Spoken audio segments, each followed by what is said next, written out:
روس نے برطانوی سفارت خانے سے منسلک 2 افراد کو ملک چھوڑنے کا حکم دیا ہے۔ یہ اقدام ممکنہ طور پر برطانیہ کی جانب سے روسی سفارتکاروں کی بے دخلی کا رد عمل ہے۔ روسی وزارت داخلہ نے ان دونوں افراد کو شخصیت نان گراٹا قرار دیا ہے۔ یوکرین پر کشیدگی کے درمیان برطانیہ اور روس ایک دوسرے کے ساتھ سفارتی تعلقات میں مصروف ہیں۔ یہ صورتحال برطانیہ اور روس کے تعلقات میں جاری تناؤ کو نمایاں کرتی ہے۔ نیکسٹ نیوز ہے، انگریزی کونسلوں نے نجی اسکولوں کی فیسوں میں VAT شامل کیے جانے کے بعد طلباء کی نجی سے ریاستی اسکولوں میں کوئی قابل ذکر تبدیلی کی اطلاع نہیں دی۔ VAT کے متعارف ہونے سے اخراج کی توقع کی جا رہی تھی، لیکن کونسلوں کا کہنا ہے کہ ایسا نہیں ہوا۔ بہت سے نجی اسکولوں نے مسابقت برقرار رکھنے کے لیے VAT کی لاگت کو جذب کر لیا ہے۔ نیکسٹ نیوز ہے، فلپ ہیمنڈ سابق UK چانسلر فلپ ہیمنڈ نے ہاؤس آف لارڈز کے ممبر کی حیثیت سے خدمات انجام دیتے ہوئے 30 کرداروں سے لاکھوں کمائے ہیں۔ ان کی منافع بخش کوششوں میں مشاورتی عہدے، ڈائریکٹرشپ اور دیگر کاروباری مفادات شامل ہیں۔ ہیمنڈ کی کمائی نے سیاست اور کاروبار کے درمیان گھومنے والے دروازے کے بارے میں خدشات کو جنم دیا ہے۔ یوکرین کے بحران نے برطانیہ یورپی یونین تعلقات کی بحالی کو تیز کر دیا ہے۔ برطانیہ کی لیبر حکومت یورپ کے ساتھ تعلقات کو مضبوط کرنے کی کوشش کر رہی ہے۔ وزیر اعظم کیئر سٹارمر کا مقصد تعلقات کو ری سیٹ کرنا ہے، دفاعی تعاون کو نقطۂ آغاز کے طور پر توجہ مرکوز کرنا ہے۔ یورپی یونین سے برطانیہ کی علیحدگی نے یوکرین جیسے مسائل پر متحد ہونا مشکل بنا دیا ہے، لیکن روس کے مشترکہ خطرے نے فوری ضرورت کا احساس پیدا کر دیا ہے۔ نیکسٹ نیوز ہے، لندن کونسلز نے بے گھر افراد اور خاندانوں کو دوبارہ رہائش دینے کے لیے شہر سے باہر جائیدادوں پر 140 ملین پاؤنڈ خرچ کیے ہیں۔ اس اقدام کا مقصد لندن میں سستی رہائش کی کمی کو پورا کرنا ہے۔ تاہم ناقدین کا کہنا ہے کہ یہ نقطۂ نظر سماجی تنہائی کا باعث بن سکتا ہے اور سپورٹ نیٹ ورکس میں خلل ڈال سکتا ہے۔ بہت سے بے گھر خاندانوں کو پہلے ہی منتقل کر دیا گیا ہے۔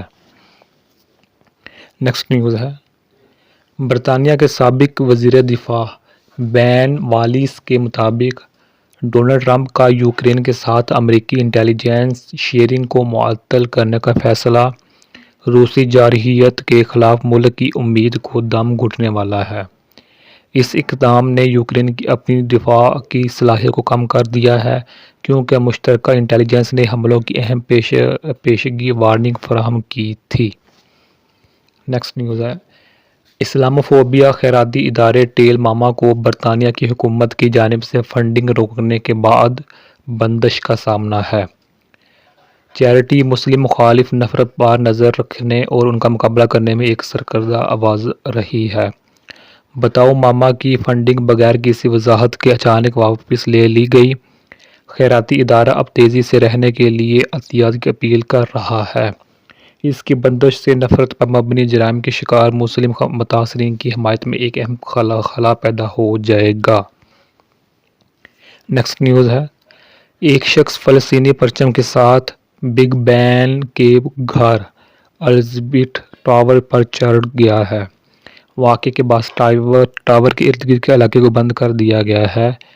پولیس جائے وقوع پر موجود ہے اور اس شخص کو پکڑنے کی کوشش کر رہی ہے۔ اسٹنٹ کے پیچھے کا مقصد واضح نہیں ہے۔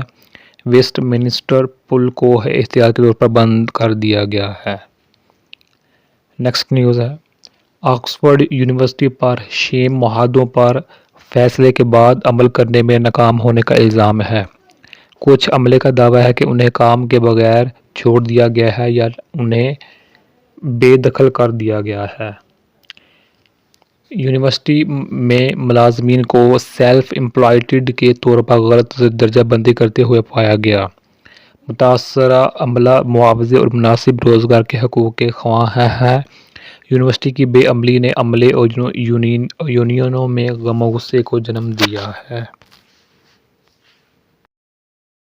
ڈونلڈ ٹرمپ کی اقتدار میں واپسی سے بحرہ اوقیانوس کے تعلقات کو ختم کرنے کا خطرہ پیدا ہونے کے باعث یورپ کے رہنما اثر کے لیے تیار ہیں۔ یورپی سامان پر ٹرمپ کے وعدے کے مطابق محصولات تجارتی جنگ کو جنم دے سکتے ہیں۔ یورپی یونین کی جانب سے جوابی کارروائی کا امکان ہے۔ نیٹو کے دفاعی اخراجات کے وعدے پورے نہ کرنے پر ٹرمپ کی یورپی ممالک پر تنقید سے صورتحال مزید پیچیدہ ہو گئی ہے۔ نیکسٹ ہے، صنعت کے بحران کی وجہ سے برطانیہ میں senior TV producers shelf stacking کی نوکریاں لے رہے ہیں۔ بہت سے تجربہ کار پروڈیوسر کام تلاش کرنے کے لیے جدوجہد کر رہے ہیں کیونکہ بجٹ کو کم ہو رہا ہے اور پروڈکشن کمپنیاں کم ہو رہی ہیں۔ انڈسٹری کو فنڈنگ میں کٹوتیوں، بریگزٹ کی غیر یقینی صورتحال اور جنات کے غلبے کے زبردست طوفان کا سامنا ہے۔ نیکسٹ نیوز ہے، برطانیہ میں تارکین وطن اور پناہ گزین خاندانوں کو بچوں کی دیکھ بھال کی فنڈنگ سے انکار کیا جا رہا ہے۔ ایک رپورٹ سے پتہ چلا ہے کہ بہت سے لوگ اپنی امیگریشن کی حیثیت کی وجہ سے مدد کے لیے نااہل ہیں۔ اس سے خاندانوں کو کام اور بچوں کی دیکھ بھال کی ذمہ داریوں میں توازن پیدا کرنے کی جدوجہد